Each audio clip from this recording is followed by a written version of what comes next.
Hi class. Today I'm going to read Charlotte's Web, Chapter 7 and Chapter 8. Chapter 7, Bad News. Wilbur liked Charlotte better and better each day. Her campaign against insects seemed sensible and useful.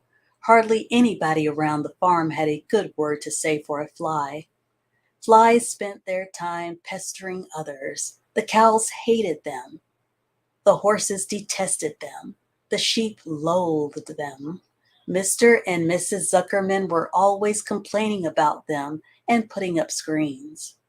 Wilbur admired the way Charlotte managed.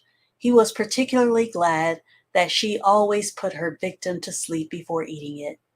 "It's real thoughtful of you to do that, Charlotte," he said. "Yes," she replied in her sweet musical voice. "I always give them an anesthetic so they won't feel pain. It's a little service I throw in." As the days went by, Wilbur grew and grew. He ate 3 big meals a day. He spent long hours lying on his side, half asleep, dreaming pleasant dreams he enjoyed. Good health, and he gained a lot of weight. One afternoon, when Fern was sitting on her stool, the oldest sheep walked into the barn and stopped to pay a call on Wilbur. "Hello," she said. "Seems to me you're putting on weight."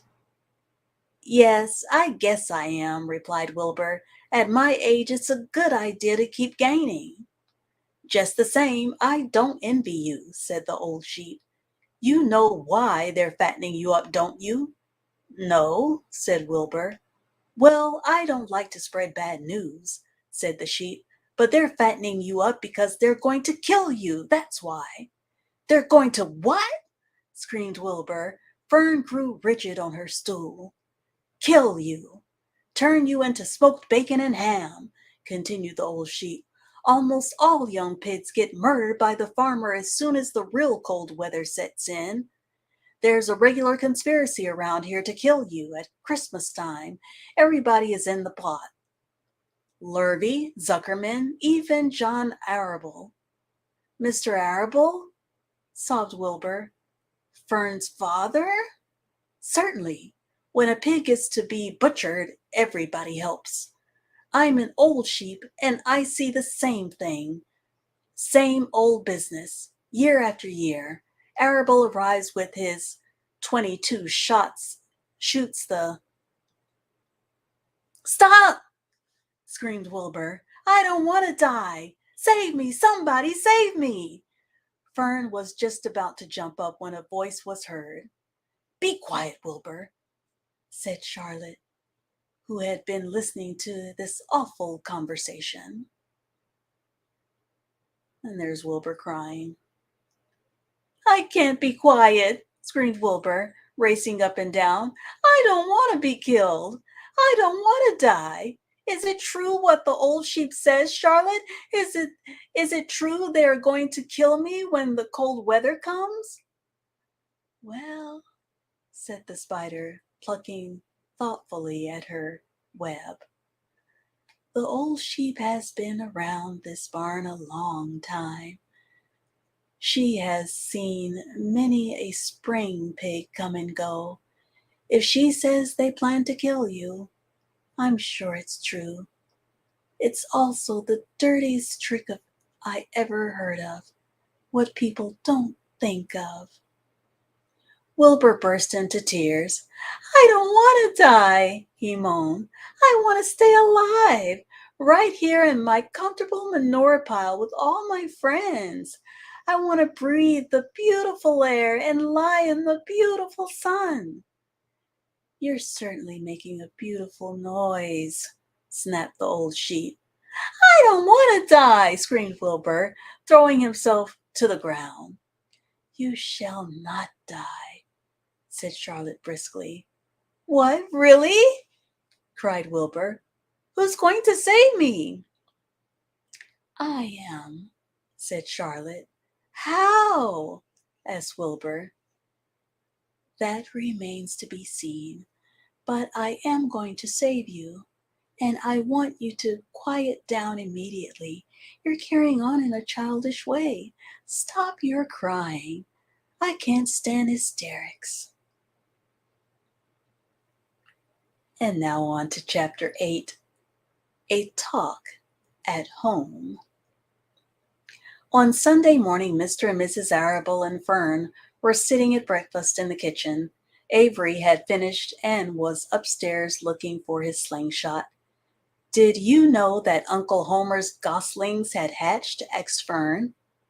"How many?" asked Mr. Arable. "7," replied Fern. "There were 8 eggs, but 1 egg didn't hatch, and the goose told Templeton she didn't want it any more, so he took it away." "The goose did what?" asked Mrs. Arable, gazing at her daughter with a queer, worried look. "Told Templeton she didn't want the egg any more," repeated Fern. "Who is Templeton?" asked Mrs. Arable. "He's the rat," replied Fern. "None of us like him much." "Who's us?" asked Mr. Arable. "Oh, everybody in the barn cellar. Wilbur and the sheep and the lambs and the goose and the gander and the goslings and Charlotte and me." "Charlotte?" asked Mrs. Arable. "Who's Charlotte?" "She's Wilbur's best friend. She's terribly clever." "What else? What does she look like?" asked Mrs. Arable. "Well, said Fern thoughtfully, "she has 8 legs. All spiders do, I guess." "Charlotte is a spider?" asked Fern's mother. Fern nodded. "A big gray one. She has a web across the top of Wilbur's doorway. She catches flies and sucks their blood. Wilbur adores her." "Does he really?" said Mrs. Arable, rather vaguely. She was staring at Fern with a worried expression on her face. "Oh, yes, Wilbur adores Charlotte," said Fern. "Do you know what Charlotte said when the goslings hatched?" "I haven't the faintest idea," said Mr. Arable. "Tell us." "Well, when the first gosling stuck its little head out from under the goose, I was sitting on my stool in the corner and Charlotte was on her web. She made a speech. She said, 'I am sure that every one of us here in the barn cellar will be gratified to learn that after 4 weeks of unremitting effort and patience on the part of the goose, she now has something to show for it.' Don't you think that was a pleasant thing for her to say?"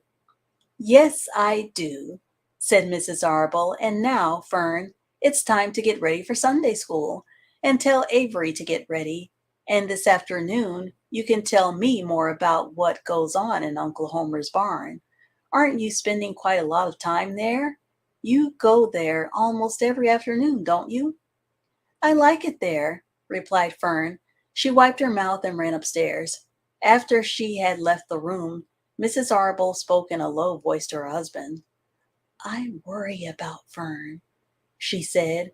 "Did you hear the way she rambled on about the animals, pretending that they talked?" Mr. Arable chuckled. "Maybe they do talk," he said. "I've sometimes wondered. At any rate, don't worry about Fern. She's just got a lively imagination. Kids think they hear all sorts of things." "Just the same, I do worry about her," replied Mrs. Arable. "I think I shall ask Dr. Dorian about her the next time I see him. He loves Fern almost as much as we do, and I want him to know how queerly she is acting about that pig and everything. I don't think it's normal. You know perfectly well animals don't talk." Mr. Arable grinned. "Maybe our ears aren't as sharp as Fern's," he said. And that is the end of Chapter 8. Those were 2 really quick chapters. Please give this video a thumbs up. If you haven't already, click like and subscribe to my channel, Adult Literacy and English Language. And let me quickly get to a picture. I thank you all for watching. Share this video link on social media. See you in the next one, Lord willing. Thanks for watching. Bye.